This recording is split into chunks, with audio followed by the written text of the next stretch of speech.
Fear enemy and courage hero. There is no other way to please our inner self than to be a perfect emblem of courage. Courage is absolutely necessary in the spiritual life. The very acceptance of the spiritual life demands enormous courage. This courage is not the courage of a haughty, rough person who will strike others to assert his superiority. It is totally different. This courage is our constant awareness of what we are entering into, of what we are going to become, of what we are going to reveal. Fear is a negative force, a destructive force, and we are the soldiers who will fight against it. Fear comes from darkness, from ignorance. If we enter a room that is pitch dark, we will be frightened. But as soon as we turn on the light, the darkness is illumined and our fear vanishes. Why fear exists. Fear can come into existence for various reasons, but the main reason is our sense of separateness. If I feel that you are my own, my very own, then I will not be afraid of you, no matter how strong and powerful you are. A child is not afraid of her father's strength. The father is perhaps 6 feet tall, stout and strong. Everybody is afraid of his physical strength, but the child goes right up to the father and plays with him. No matter how strong he is, the child is not afraid of her father because she has established an inner oneness with him. She claims her father's strength as her own. The world around us very often frightens and threatens us. It causes unnecessary fear in our mind or in our existence. Why? Precisely because we have not yet established our oneness reality with it. Fear looms large when our sense of separateness looms large. Fear exists just because we want to remain separated, consciously or unconsciously, from the all-pervading reality which we eternally are. Fear is a real enemy. What does it do? It buys our coffin long before we are destined to die. Freedom from fear. Fear can exist in all parts of our being, our body, vital, mind, and heart. To free our body from fear, what we need is the glorious experience of our soul. To free our vital from fear, what we need is the dynamic expansion of our soul. To free our mind from fear, what we need is the transforming illumination of our soul. Finally, to free our heart from fear, what we need is the fulfilling perfection of our soul. Most of the time, we experience fear in the mind and not in the heart. The aspiring heart knows how to establish its inseparable oneness with the reality that is within and without. But the doubtful, suspicious, and sophisticated mind finds it difficult to see eye to eye with the reality that is blossoming right in front of us. The mind suspects the reality before it. And there even comes a time when the mind, to its wide surprise, doubts its own judgment. At that time, the mind feels a tremendous sense of dissatisfaction. Once it was the judge, and now it has become a victim of its own judgments. But right from the beginning, the heart tries to identify itself with the reality around it. On the strength of its identification with that reality, it absorbs what the reality is and what the reality stands for. If we live in the aspiring heart, the heart that cries for the all-pervading oneness reality, the torture of fear can easily come to an end. To conquer fear in the mind, one has to empty the mind daily. The mind is full of doubt, obscurity, ignorance, suspicion, and so forth. Early in the morning, for 10 minutes or so, try not to have any thoughts, good or bad, divine or undivine. If a thought comes, do not let it enter. Then, after some time, allow only the divine thoughts which are your friends to enter. In the beginning, you may not know which thought is your friend and which thought is your enemy, so you have to be very careful. Your friends are divine thoughts, progressive thoughts, illumined thoughts, that will undoubtedly conquer fear in the mind. Feel that your mind is like a vessel. First empty it, and then wait for peace, light, and bliss to descend. If you do not first empty the vessel, then peace, light, and bliss will not be able to enter. Nothing compels you to shiver in helpless slavery. Just don your God-given aspiration bravery. Fear of failure. To conquer the fear of failure, you have to know what failure is and what it can do. Fear is bound to disappear when you realize that failure is not something shameful, damaging, destructive, or painful, but something natural. When a child starts to walk, he often stumbles and falls down. He does not feel that stumbling is a failure. He thinks that it is a natural process to stand up for a moment and then fall down again. If you think of failure not as something that is opposed to reality, but as something that is forming and becoming reality, then there will not be any fear. We take failure as something contrary to our expectation, but failure is something that urges us forward. What we call failure, in God's eye, is only an experience.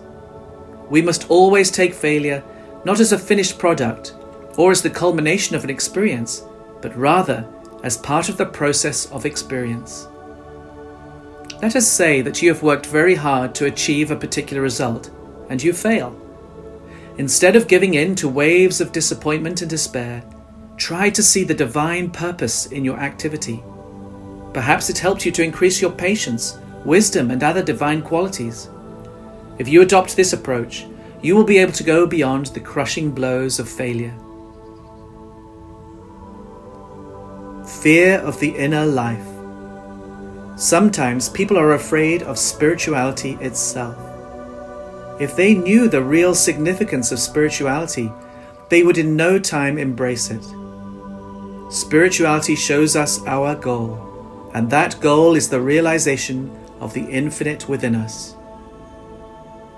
Perhaps you are afraid of the inner life. You may feel that the moment you launch into the inner life, you will be completely lost, like a babe in the woods. You may also think that in accepting the inner life, you are building castles in the air. Finally, you may feel that to accept the inner life is to throw yourself into the mouth of a roaring lion that will completely devour you. You have countless sweet dreams. You want to transform these dreams into reality, and you feel that if you embark on the inner life, you will be deprived of all these achievements. Naturally, you start shying away from the inner life. The inner light can never disappoint you. It is the night that disappoints. If you bathe in the sea of light, you will not be lost. During your meditation and during your waking hours, try to consciously feel that you are growing into the inner light. When you grow into the inner light, your feeling of fear is bound to disappear. You came into existence from the inner light, and now you are becoming more conscious of it. If you are afraid to enter into the spiritual life wholeheartedly, try to determine whether the outer world can ever be truly satisfying. One day, after you have had a very good meditation, take a few moments to identify yourself with your friends or others who are not aspiring. Some of them may be very rich and prosperous.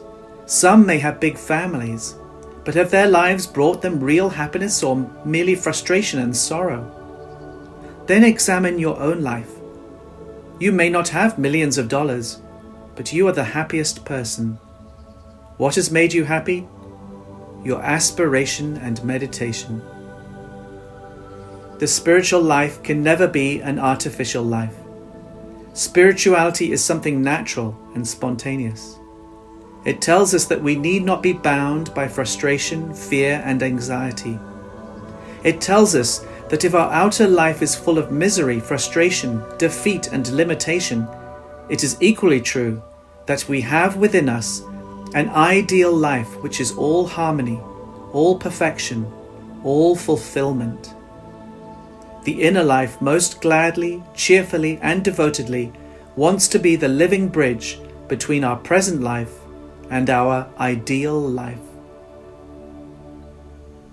If you have the sincere courage to declare that you are totally lost, then God has the unreserved compassion to show you the way to the satisfaction goal. Meditation conquers fear. Meditation is absolutely the best way to overcome fear.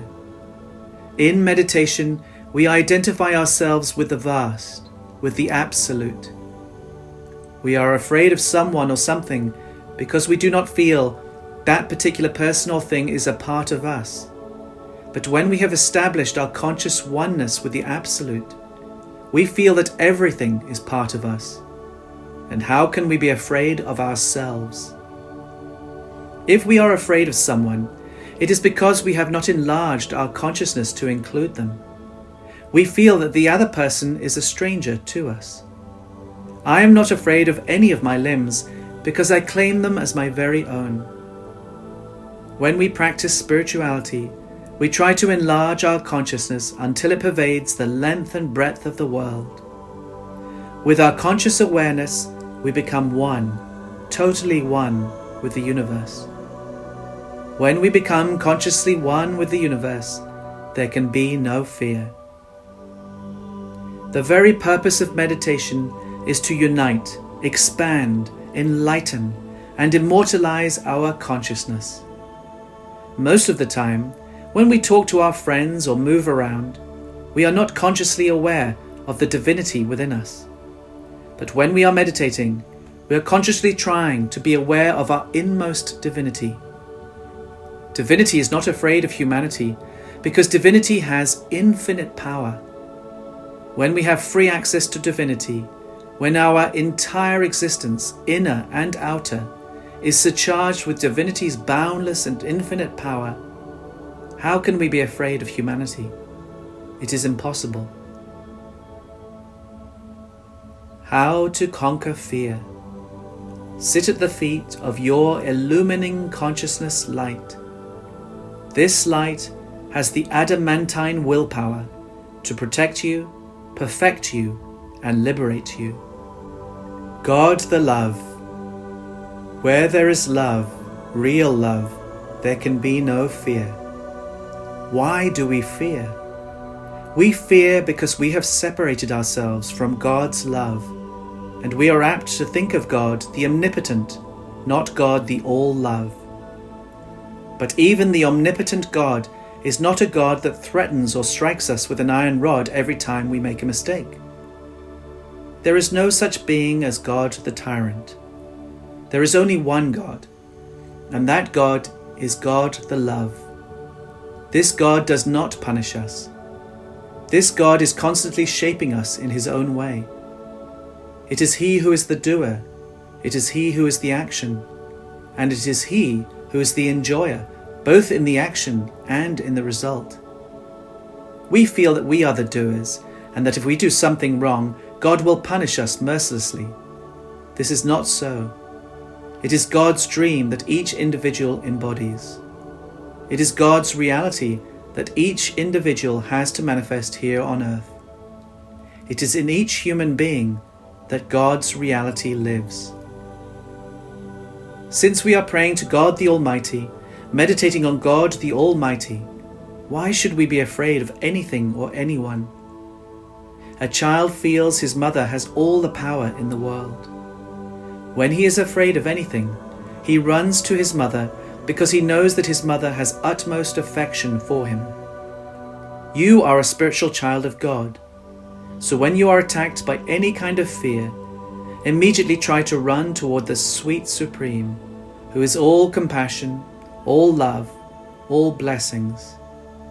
Since you are a seeker, there should be no fear, for you are taking shelter inside the infinite affection of the Absolute Supreme. The story of Gandhi Bhuri. Courage is the outer expression of our inner indomitable will. You can get courage from your aspiration if you can make yourself feel that you are a chosen hero instrument of the Supreme. The very word hero, the very concept of heroism, can grant you courage. Again, aspiration itself is courage. Only a brave person can aspire. When we have aspiration, we have inner courage. Against inner courage, death itself contends in vain. In the time of the British rule of India, there once lived an extremely patriotic woman. She was a great admirer of the distinguished Indian leader Mahatma Gandhi. His very name was, for her, a sea of inspiration. Despite the fact that she was 73 years old, she did many patriotic things that inspired the people of India with the hope of getting the British out of the country. Because of this woman's admiration for Mahatma Gandhi, people called her Gandhi Bhuri, Bhuri meaning old lady. In 1942, Mahatma Gandhi was arrested, and all of India was furious. Around the nation, people held processions and shouted the slogan, "Quit India," which was Mahatma Gandhi's message to the British government. The day after Gandhi's arrest, Gandhi Bhuri was involved in a march to a police station. The people in the procession wanted to pull down the British flag that was flying over the police station and hoist up the Indian flag in its place. The police stood in the way and warned the protesters that if they came forward, they would be shot. All the marchers stopped except Gandhi Bhuri. She snatched India's flag from one of the young boys in the procession and ran toward the building. At first, the police laughed at her. "Enough," they cried. "No more, get out of here, old woman. We do not want to kill you." Gandhi Bhuri's immediate response was, "Kill me, I am not afraid. I want to free my mother India." She ran toward the staircase that led to the top of the police station. Before she reached the stairs, the police shot her. She was still holding the flag in her right hand as she chanted the slogan of the Indian independence movement. "Bande Mataram, Bande Mataram, Bande Mataram. Mother, I bow to thee." Then she died.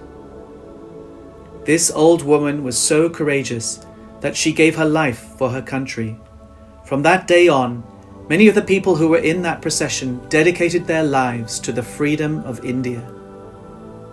If we are sincere enough to go deep within and to feel that inner courage belongs to us, inner courage can dawn at every moment. When we use our adamantine will, which we can easily have at our behest, we can conquer the very breath of fear.